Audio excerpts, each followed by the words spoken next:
SPN news आवाज नाशिकचा। मित्रांनो सप्रेम नमस्कार। SPN न्यूजमध्ये आपले स्वागत आहे। सातपूरमध्ये गॅस सिलेंडरचा साठा पकडला, पुरवठा विभाग व पोलिसांची कारवाई, 447 सिलेंडर जप्त।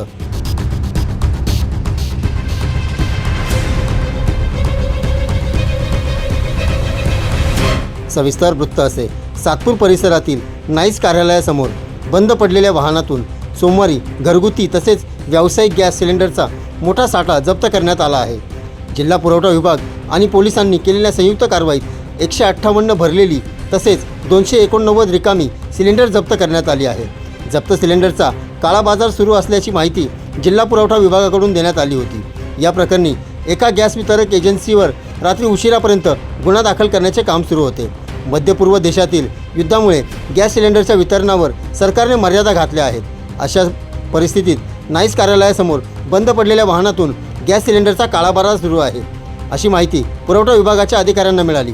त्यानुसार अधिकाऱ्यांनी पोलिसांच्या सहकार्याने रात्री उशिरापर्यंत घटनास्थळी छापा टाकला। यावेळी बंद वाहनातील सिलेंडर दुसऱ्या वाहनात टाकून ती काळा बाजारात विक्रीसाठी नेत असल्याचे आढळून आले। हे सिलेंडर जप्त करण्यात आले असून त्यात घरगुती सिलेंडरची संख्या अधिक आहे। या प्रकरणी महात्मानगर येथील एका गॅस वितरक एजन्सीवर सातपूर पोलिसांत रात्री उशिरापर्यंत गुन्हा दाखल करण्याचे काम सुरू होते। दरम्यान घरगुती गॅस सिलेंडरचा पुरवठा सुरळीत ठेवण्यासाठी प्रशासन उपाययोजना राबवत आहे। त्याचाच एक भाग म्हणून सिलेंडरचा काळा बाजार रोखण्यासाठी जिल्हा पुरवठा विभाग तसेच महसूल प्रशासन यांच्यातर्फे हॉटेल व गॅस वितरकांची तपासणी केली जात आहे। यावेळी बोलताना अधिक माहिती वरिष्ठ पोलीस निरीक्षक सातपूर पोलीस स्टेशन यांनी SPN न्यूजशी बोलताना दिली। दिनांक 16 मार्च 2026 रोजी नाशिक जिल्हाधिकारी कार्यालय व नाशिक पोलीस यांची काल संयुक्त कारवाई झाली। काल माहिती मिळाली प्रशासनाला की जे घरगुती गॅस सिलेंडर आहे त्याच्या काळ्या बाजारामध्ये मोठ्या प्रमाणात विक्री होत आहे। त्या अनुषंगाने जिल्हा पुरवठा अधिकारी प्रशांत सूर्यवंशी सप्लाय इन्स्पेक्टर यांनी फिर्याद दिलेली आहे।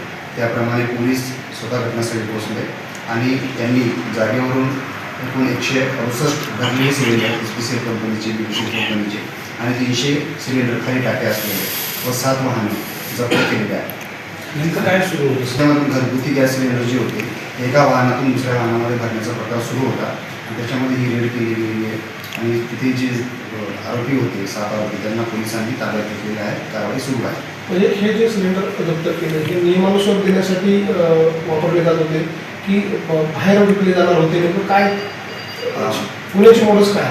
बातमी तर अशीच होती की तिथे रंग्यात त्यांना पकडलेलं आहे। एका वाहनातून दुसऱ्या वाहनामध्ये ट्रान्सफर करत होते। ते काळ्या बाजारात विक्री करण्यासाठीच ते नेत होते। अशामुळेच गुन्हा दाखल होऊन पुढील कारवाई करण्यात आलेली आहे। सर, कुठल्या कलमांतर्गत गुन्हा दाखल झाला? पुढे आता काय होणार? याच्यामध्ये EC Act म्हणजे जीवनावश्यक वस्तू प्रतिबंधक कायदा कलम 3 आणि 7 आणि 287 BNS प्रमाणे गुन्हा दाखल झालेला आहे। याच्यामध्ये आरोपी सर्व ताब्यात आहेत आणि चौकशी करून पुढील कारवाई करण्यात येईल। सर, याच्यामध्ये जे आरोपी आहेत ते नेमके कोण? त्यांची पाठवणी का? म्हणजे एजन्सी चालकासह अजून कोण कोण आहे? एजन्सी चालक आहे, याच्यामध्ये काही मजूर लोक आहेत आणि अजून तपास सुरू आहे। याच्यामध्ये पुढे ज्यांचे जसे सहभाग आढळेल त्या सर्वांना आम्ही याच्यामध्ये आरोपी करणार आहोत। त्यामध्ये काही कमर्शियल सिलेंडर आहे ते कुठे नेले जाते काय? कमर्शियल सिलेंडरची संख्या कमी आहे, 15 ते 20, आणि त्याची चौकशी सुरू आहे। ते पुढे घेऊन जातो। तर काही चढ्या दराने विक्री करत होते की नेमकं काय? काळ्या बाजारामध्ये घेऊन जाणारे सिलेंडर आहेत तर चढ्या भावानेच त्याची विक्री होत असणार, त्याच्याबद्दल होत नाही। त्याप्रमाणे तपास सुरू आहे। SPN न्यूजसाठी प्रतिनिधी सोहेल खान। SPN न्यूज आवाज नाशिकचा।